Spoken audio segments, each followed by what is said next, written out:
ఏమిటంటే సరి అయిన విద్య పొందలేని శిష్యులు అంకితభావం ఉన్నట్టు నటిస్తారు. కానీ అంకితభావానికి నిజమైన అర్థమేమిటో వారు తెలుసుకోలేరు. గురువు చరణాలకు పూజలు చేస్తుంటారు. అయినా గురువు ఆదేశాల్ని మన్నించినంత మాత్రాన అంకితభావం సిద్ధిస్తుందా? లేదు. గురువు పట్ల శిష్యునికి ఎటువంటి సందేహము కలగకపోవటమే నిజమైన అంకితభావం.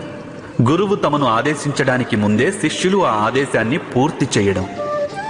గురువు గారి ఆలోచనలతో శిష్యుల ఆలోచనలు కూడా మమేకం కావడం.